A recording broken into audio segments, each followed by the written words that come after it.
Naging mainit nga ng supinang kontrobersyal na ito sa mundo ng social media at pati na rin sa buong bansa.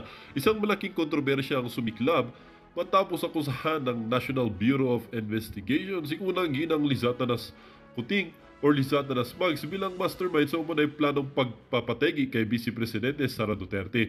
Ayon sa mga source mula sa investigasyon, ang ahensya ay nagsasagawa ng malalimang investigasyon hinggil sa mga aligasyong ito at ipinapahayag o ipinahayag nila na may mga ebidensya nagpapatibay sa mga pahayag ni Lizata Lasmags ang nasa likod sa malupit na plano laban kay VP Sara.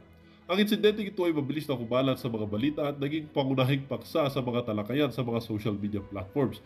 Ayon sa isang insider mula sa ahensya, may mga impormasyon na nagpapakita ng komunikasyon at mga hakbang na nagsusulong ng masamang plano laban kay VP Sara na di umano'y inuutos ni unang ginang na si Lizatanas. Sa kabila ng mga matinding akusyon, hindi naman nakapagbigay ng formal na pahayag si unang ginang Lizatanas Mags hingil sa mga paratang. Ang mga taga-suporta ni Lizatanas, gayon din ang mga miyembro ng Administrasyong Kuting ay maring tinatanggihan ang mga aligasyon na tinuturing nilang bahagi ng isang malisyosong kampanya upang siraan ang pangalan ng unang gina at magdulot ng elita sa pamilya Kuting at Duterte. Samantala, ang palasyo ay nagsabi na patuloy nilang binibigyan ng pansin ang mga isyong ito at handa silang makipagtulungan sa ahensya ng investigasyon upang linawin ang paratan. Nagbigay na rin ng pahayag ang ilang opisyal mula sa palasyo na hindi nila papayagan na maging sanhi ng pagkakabahagi ang mga hindi pa kumpirmadong aligasyon. Dahil sa pagbukas ng investigasyon, inaasahang mas maraming detalye at impormasyon ang lilitaw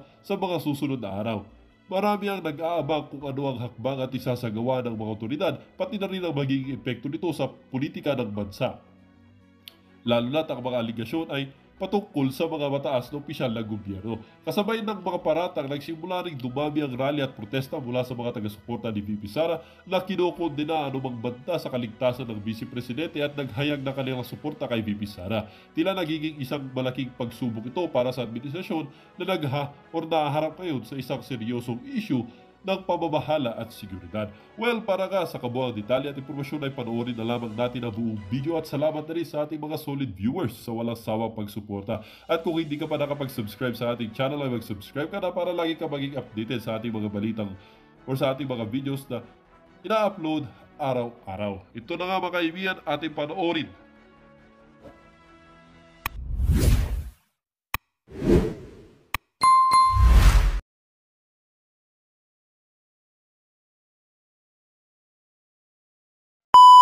Bagay ay pertaining to assault or threat to the President down to the Chief Justice kasama po na media, kami ay should step in because primary jurisdiction po namin yung mga ganitong kaso. Ayaw naman pala. Pag may nag-threat daw sa Pangulo at saka mga justices, kasama sa trabaho nila yan. Ang problema ko dito, NBI Director Santiago ay, is it a threat? Is it a threat? Yun ang dapat nating tanungin. Tama ko kayo may ayon sa inyong batas, yan ay inyong trabaho na imbestigahan. But the real question, meron bang threat si VP Sara Duterte kay Pangulong Marcos? Meron po ba siyang threat? Di ba ang sinabi lang niya, pag siya ay pinatay, tsaka lang ho siya magpa-function o mag-activate yung kanyang inutos. So, therefore, I conclude, unless she is dead, there is no threat. Because the threat will only start when she is dead. Hindi naman po gagalaw yung sinasabi ninyong inutusan kung hindi po siya mamatay. Ang tanong dito, Sir, Director, meron ho ba kayong kaalaman na papatay kay VP Sara Duterte that would conclude na tinitreat niya na ang mga Marcos? Naintindihan niyo po, sir? Kasi simpleng-simple. You would consider that as a threat if you have a direct knowledge na there is someone who's going to kill VP Sara Duterte. But if you think there is no threat on the life of VP Sara Duterte, therefore, there is no threat on the life of Marcos, the First Lady, and Romualdez. You understand, Sir Honorable NBI Director Santiago? Di ba? Walang threat sa MAR kay Marcos, Araneta, Romualdez kung walang threat kay VP Sara Duterte. So now that you said, according to the law, the threat should be investigated. Therefore, you're telling now that there is a threat on Marcos, Araneta, and Romualdez. So meaning to say, you have a knowledge on the threat of the Vice President. Kasi without the threat on the Vice President, there is no threat on Marcos, Araneta, and Romualdez. Am I correct? Your Honor. Sustain. Tuloy natin. Tuloy. Ayun. So, ibig sabihin po, kahit na po wala pang formal na reklamo na nanggagaling, in this case po sa Presidente, sa First Lady at sa House Speaker, nagkukusa na po kayo. Opo, tama po yun. Okay. Sana, Sir Ted, sana tanong nyo naman, meron po bang nag-utos sa inyo? Yun ang tamang tanong dun, sir. May nag-utos po ba sa inyo? So, kapag ho ganito, sir, theoretically po, sino ho ang tatayo ditong complainant kung sakasakali? Pwede ho bang magkaroon ng complaint without a complainant executing his or her affidavit? NBI po ang tatayong complainant. Wala pong iniwan niyan, sir, sa ilambawa. Nakatagpo ang pulis ng isang bangkay. Hindi namin alam kung sino kung sino yun at kung sino pumatay. Mag-iimbestiga po agad ng pulis. Ang NBI. Ganun po ang logic. Pero sir, there is a difference between that. If I were a boy, no. Kanta pala ni Beyonce. If I were a boy. Hindi, iba yun. Kasi kung ang sinasabi ninyo, tulad lang yan din yan na may natagpuan kayong bangkay, mag-iimbestiga kayo. I think, sir, medyo malayo po ata ng konti yun. Bakit kanyo? Because pag may natagpuan kayong bangkay, there is a crime that happened. Tama, mali. May pinatay kasi may patay. So, maybe there's a murder or maybe it's accident or maybe intentional. So, doon po kayo papasok, di ba ho? Doon po kayo papasok at doon po kayo mag-iimbestiga. Tama, mali, sir. Pero, on this issue, walang crime na nangyayari. O walang crime na nangyari.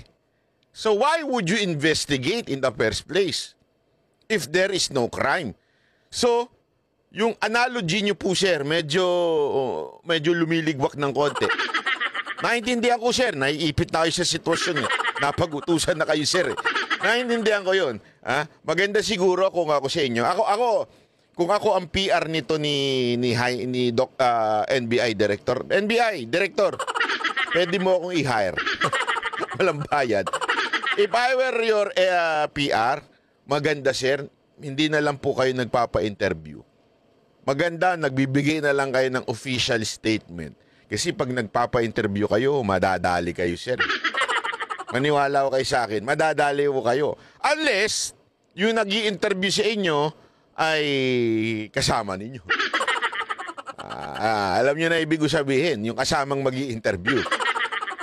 Pero ewan ko, kung si Sir Ted Filon, idol ko pa naman yan. Kasama nyo yan. Pero dapat hindi na po, para mas less mistake, ika nga. Apo. Yun po ang pagkahalintulad nito. Pero hindi po, pero wala po namang wala po namang pagbabawal kung mismong ang Pangulong mismo o ang First Lady o House Speaker ang mag-execute ng affidavit complaint. Wala po. At mas maganda nga po yun kung sila po ay mag-execute ng affidavit ng complaint affidavit. Opo. And then kung ito muna. So meron pong pagpapaliban dito po sa naturang supposed to be po imbitasyon kay VP Sara. Ito ho bang December 11 na inyo pong itinakdang imbitasyon ad testificandum ay huli na po ito kung sakasakali po o meron pa hong palugit na isa pa? Depende po sa mangyayari sa December 11. Kung mayroong pasabi again si Sino? Tinatanong dito, ano yung tinatanong? Ano daw ba mangyayari? Kung sakasakali. Ibig sabihin, hindi ho nakadepende kay BP Sara Duterte, ha? Pero tingnan ninyo yung kabig niya. Ulitin natin. Ito po. Malinaw na malinaw. Po sa naturang supposed to be po imbitasyon kay VP Sara, ito hubang December 11, yung pong itinakdang imbitasyon ad testificandum ay huli na po ito kung sakasakali po? Tinanong, ito bang imbitasyon nyo? Kasi hindi nga sumipot si BP Sara nung una. Ito na ba'y huli ninyong imbitasyon kay BP Sara Duterte? So, walang yung sagot, nakadepende ho sa otoridad. Nakadepende ho kay direktor. Nakadepende ho sa boss ni direktor. Hindi ho nakadepende kay BP Sara Duterte. Pero tingnan ninyo yung sagot ni NBI director, ha? O meron pa hong palugit na isa pa?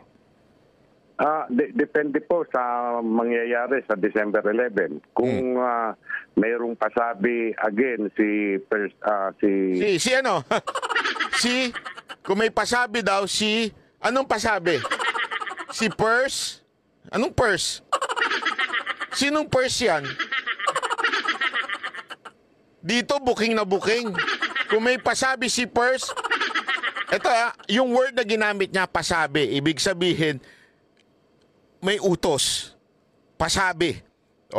Kung may utos, may pinasabi, si first, biglang binawi niya, sinabi niya, si Vice President. si Vice President. May pasabi si Vice President. Si Vice President ang magdidesisyon tungkol doon sa kanyang response ninyo. Kasi yun yung tinatanong ni Ted Filon eh. Ano ang gagawin ninyo, NBI Director? Kung sakasakali, hindi pa umaten sa 11 si BP Sara Duterte. Tapos ang sagot niya, depende kung may pasabi si Vice may pasabi si Vice President. Siya ang nagdesisyon kung anong gagawin nyo. Ay, nabuking kayo dito. Ulitin natin. Booking kayo sir dito. Pa. Depende po sa mangyayari sa December 11. Kung mayroong pasabi again si Vice President at justifiable ang reason niya.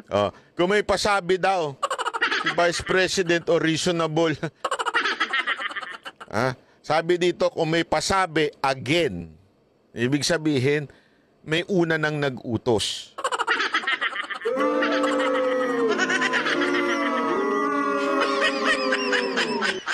Alam mo, NBI Director, medyo nadulas ka ng konti dito. Medyo delicates po ito. Medyo delicates po itong binitawan nyo dito. Sa tingin ko, mas maganda talaga. Maybe, tama ka sa sinabi mo nung una eh. Napanood ko yung video mo eh, nung isang press briefing mo na sinabi mo na paano pagka kinuha na ng ombudsman yan? Di maganda. Ligtas na kami. Padila ka pa ng ganun.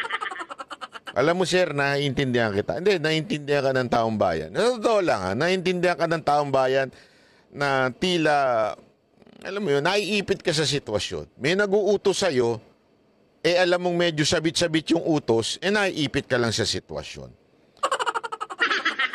Ay nako. Anyway, sana lang po NBI Director, sana lang po tumahimik na lang ho kayo muna siguro para medyo kasi kawawa ho kayo. I mean, hindi ho namin kayo masisisi kasi kayo napapag-utusan lang. Tapos ang boss nyo pa si Remulla. Tapos ang boss ni Remulla, alam naman natin, si Marcos at yung kanyang asawa. Wala ka talagang choice. Di ba? Kaya nga mas maganda, tumahimik ka na lang, at least, hindi ka mahalata. Baka mamaya, ikaw pa ang pag-initan. Hindi, kasi baka mamaya, ay naku, ano ba yan? Mali-mali siya. Sabihin ng asawa, mali-mali siya. Nabubuking tuloy ang plano. Kesa naman ikaw ang pag-initan. Ako, naintindihan kita, sir. Pero ang problema lang dito, sir, ito lang, naisip ko lang, yung integrity mo yung ano mo, masisira, sayang. Ano mo pa naman yan? Alam mo, yung sabi nga nila ang pera, ang kayamanan, yung mga property, yung mga, lahat yan, madaling bawiin yan. Di ba? Pero ang hindi mo mababawi ay yung pag-integrity mo na wala na. Diba? Mahirap po. Anong nangyayari? Para kayo nagtrabaho ng masinop, naging abogadong magaling, tapos naging judge, okay na lahat Nung naging NBI director kayo, dahil siyempre, aminin na natin, politika yan So, nampupolitika kayo. Masisira yung inyong magandang record sana. Di ba ho? Dahil sumusunod lang kayo sa utos. Kawawa naman po kayo. Masisira yung pangalan nyo dahil lamang kayo sumusunod sa utos. Yung integridad mawawala dahil lang doon. Pinaghirapan nyo ng napakahabang panahon yan. Tapos masisira ngayon. Alam nyo yan, sir. Di ba? Alam nyo yung tunay. Alam nyo yung katotohanan. Kaya, dito, pinapakita lang, sir, na napapag-utusan lang kayo. Ang tanong, sino yung purse? I-comment nyo na lang dyan sa baba. Kung sino man yung purse na yun. Diba? I-comment nyo dyan sa baba nang malaman ninyo kung sino yung purse. Alam nyo, kanina po, tinanong natin yan kay Attorney Mark Tolentino tungkol po dyan sa investigasyon na yan, yung pagsusubpina. Alam nyo ba na sabi nga niya, dapat man lang hindi subpina ang ibinigay, invitation. Una-una, wala naman pong krimen na nangyayari, wala pang kaso. So ito ay iniimbestigahan lang o ini-inquire lang. Tatanungin lang kung ano yung mga nangyari. So, yung subpina ay parang masyado namang atang harsh o masyado naman po atang hindi tama. Lalong-lalo na, ito po ay Vice Presidente, pangalawang pinakamataas na pinuno ng ating bayan. Kung meron kang courtesy, di sana invitasyon na lang, not subpina. Pangalawa, doon sa ginagawang subpina sa mga vloggers o yung mga umattend doon sa public meeting. Hindi pala public meeting, sorry. Public press con. Una-una, pampubliko po yun. Hindi naman po itinago yun. Pampublikong press con po yun. Pangalawa, wala naman po sinabi yung mga vloggers doon. Hindi po sila nagbigay ng kanilang pahayag. Ngunit, nagtanong lamang po yung mga vloggers. So, napaka-harsh naman daw kung subpina kaagad ang i-issue ng NBI. Dapat po sana man lang invitasyon. Kasi, sandali, meron ba kayong inaakusahan na conspiracy na nangyari doon? Kasi kung wala naman, and I don't think so there's a conspiracy. As a matter of fact, yung pong press ko na yun, kitang-kita nyo naman, public po yun. Ibig sabihin, walang plano, hindi nagpaplano, wala. Nagtatanong lang yung mga invited. And as a matter of fact, ito nga NUJP, although alam naman natin ng lining ng NUJP, medyo nagbigay ng pahayag na kinukundi na yung ganong klaseng pagsusubpina. Kasi kailan pa nagkaroon ng press con, may sinabi yung tao, tapos quote-unquote, meron siyang hindi magandang sinabi, ang may kasalanan yung mga nagtanong. First time in the Philippines po yan, Sir, NBI Director. First time in the Philippines wherein yung mga media, mga vloggers, ang sinubpina ninyo. Naunawaan niyo po ba yun, sir? Hindi po, eto. Sabihin na nating meron pong sinabi ang mga vloggers doon o kaya yung mga media doon nagbigay ng kanilang opinion patungkol sa bayan. Yan po ay covered ng ating Bill of Rights, Article 3, wherein freedom of the press, freedom of the expression, sakop po yan. Protektado po tayo ng batas na yan. Kung tayo'y magsalita laban sa gobyerno o di kaya mag-criticize, protektado tayo ng batas na yan. Pero hindi nga ho yun eh. Kung titingnan ninyo, hindi nga ho yun eh. Ano po ang nangyari dito? Nagtanong lang.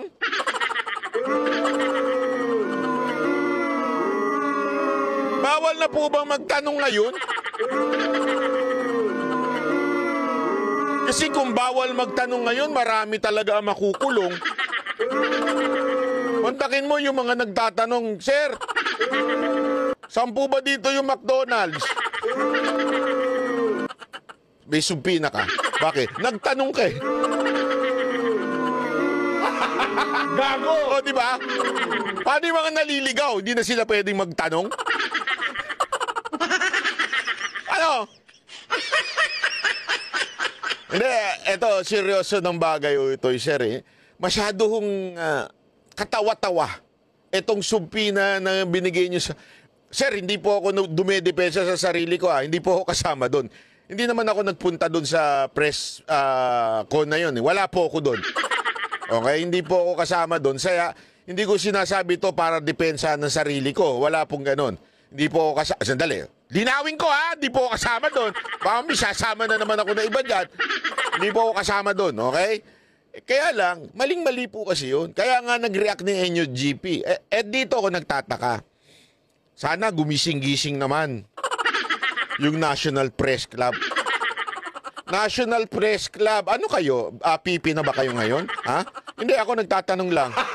Gago! Kasi, dati, kayo malaya kayo nagbibigay ng inyong opinion. Di ba ho?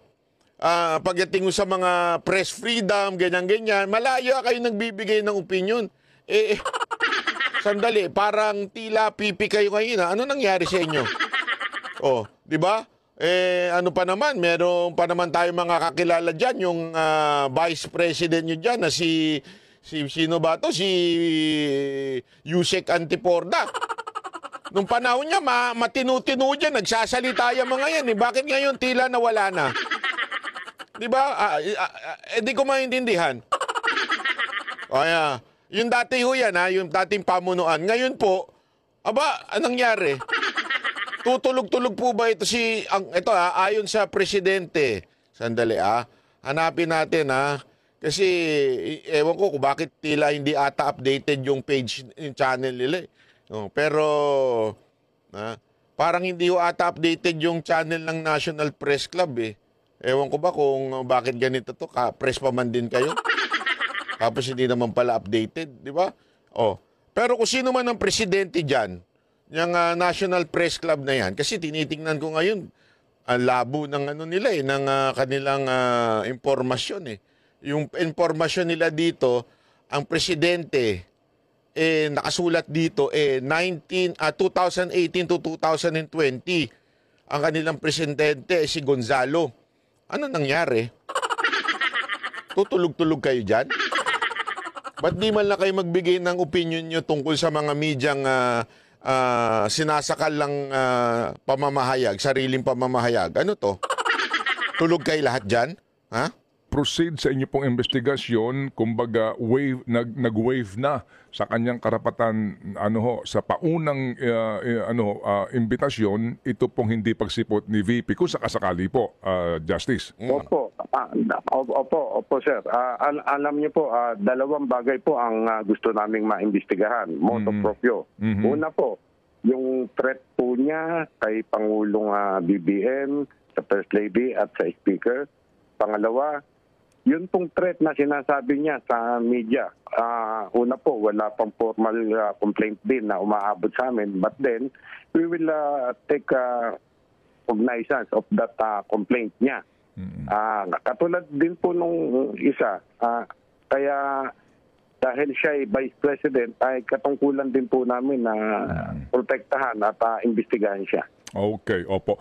Yung pong binabanggit po ng kampo ni VP Sara, Judge, Director, na humihingi siya ng clear copy of the complaint filed against her. ito bang sinasabi niyang clear copy ng complaint Ito pala, yung National Press Club, Leonel Abasolo of the Press Freedom Party was elected over police files tonight published. So, si Abasolo daw. Okay? available na ba ito ngayon? Yes sir, nakahanda na po ang sulat namin at ngayong alas 12 ay ipa-finalize namin at mapadala sa kanya explaining bakit kami nag-iimbestiga. Kaya pala si Abasola, a stringer of the Philippine News Agency, nasa ilalim ng Office of the President. Kaya naman pala pipe. Wala talaga mangyayari dyan. Patay tayo dyan. On the threat doon sa Zoom meeting nila. Ganun po. Opo. Pero yun pong hinihingi niya ng mga advanced question ay hindi po namin maibibigay at hindi po talaga kami nagbibigay ng mga advanced question sa aming mga investigasyon. Maliban, alam niya na siyempre, tatanungin namin sino ba nagpe-threat sa kanya. Meron ba siyang identified na tao na nagte-threat sa kanya? Meron ba tayong proof na nagte-threat niya sa kanya yun? Doon naman sa threat niya sa presidente, maaaring tanungin namin siya, bakit niyo po nasabi ito? Sino po ba yung kausap niyong tao na mag-assassinate sa presidente, sa first lady at kay speaker? Ganun po, ang basic na tanong. Opo. Sige po. So, ito pong clear copy ng complaint as in NBI na po ang naglatag nitong mga complaint na ito. At Ito na. Sasabihin na. Kung sino ang pasimuno nito. Antayin nyo, ayan na. Madudulas na si NBI Director. kayo ang tumatayong complainant. Tama po ba? Tama po yun. Na-i-transcribe po namin ang buong Zoom meeting niya with particular emphasis on that portion where nagsabi siya na... Sir, hindi po Zoom meeting yun. Linawin ko lamang po para ho atang hindi nyo nagigets. Kaya siguro nyo sinupin. Walang meeting na ginagawang publiko. That is a public press con. Hindi po yun meeting.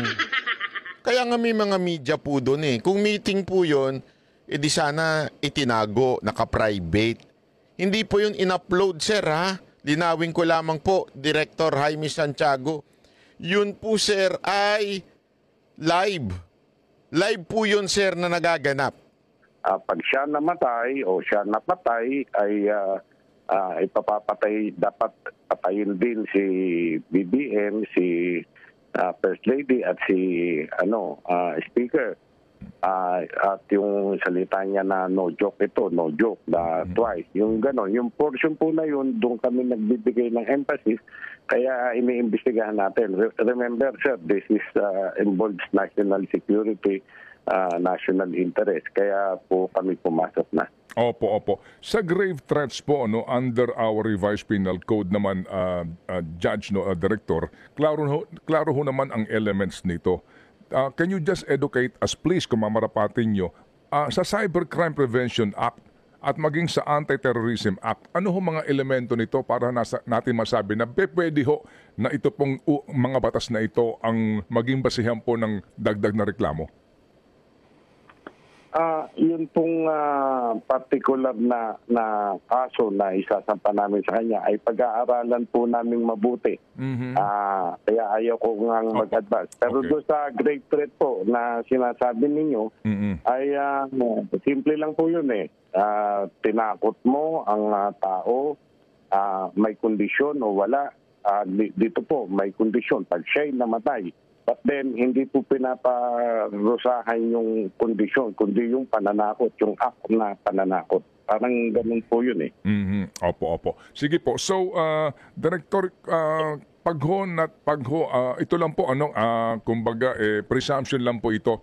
Kung sumipot man po o hindi, definitely po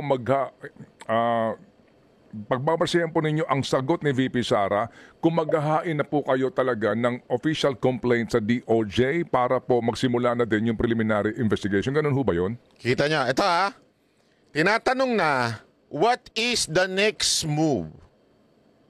Kung sakaling hindi sumipot o sumipot si VP Sara Duterte, the question is, what is the next move? Listen to the answer. Tama po. Kung ano po ma-gather namin, yung fact-finding namin, kung anong isasubmit po namin yan sa discretion ng prosecutor's office. Opo. Para po sa kanila na pong disposisyon. Ano po? Opo. Opo. Ito ho bang sinasabi na umano ay posibleng ikaso kay VP Sara, ito po ay jurisdiction ng DOJ at hindi po ng Ombudsman, Direktor? Ito, tinatanong na naman uli kung ano yung kaninong jurisdiction nito. Tingnan ninyo pagmasdan ninyo yung flow ng question ni Ted Filon. Yan po, medyo medyo nag-worry ako kasi ang sabi nga po sa batas, kapag in relation to the office ng isang mataas na opisyal ay ombudsman po ang may sala. Pero kung hindi naman in relation, it was done in his or her private capacity, ang mayroon pong jurisdiction ay ang ordinaryo na prosecutor's office. Opo. So in this case po, sa inyo pong pag-aanalisa, paunang pag-aanalisa po, Director, DOJ jurisdiction po ito? So far po, ganun ang nakikita namin, sir. Opo. Sige po. May tanong ka ba, Cha?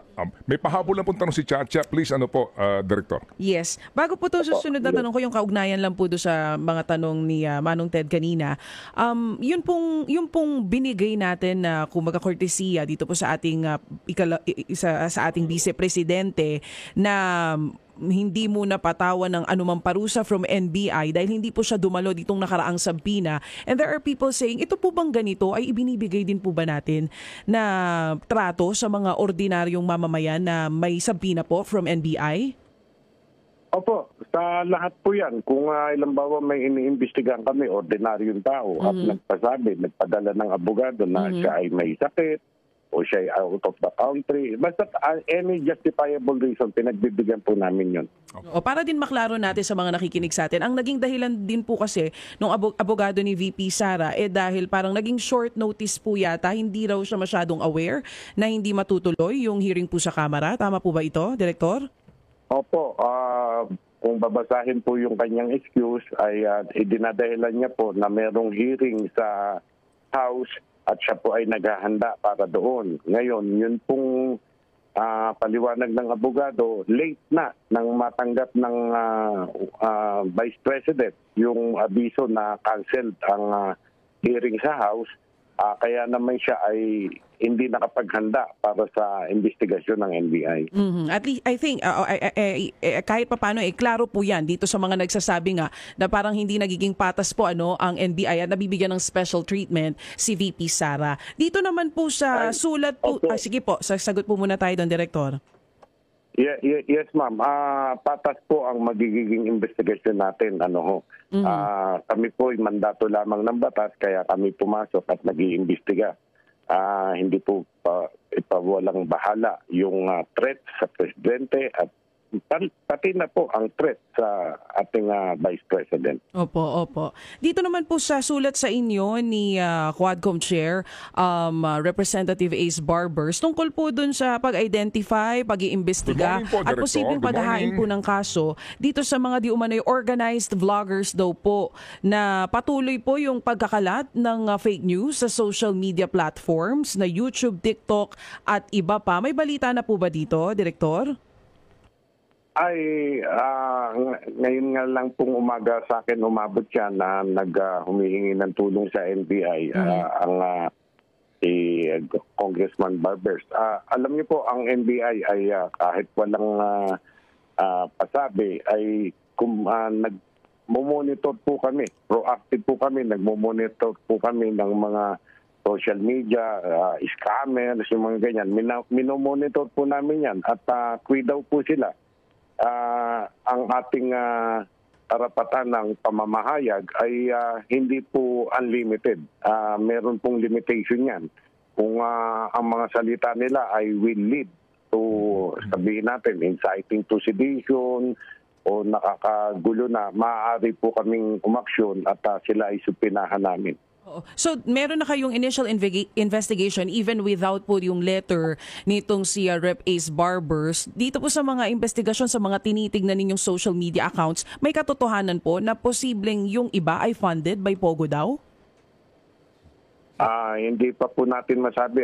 Actually, yung portion na yan na nagrereklamo si Congressman Barbers ay ngayon lamang po umabot sa amin. But then, sabi ko nga po sa inyo, nag-monitor kami everything sa ating internet, sir. Ma'am.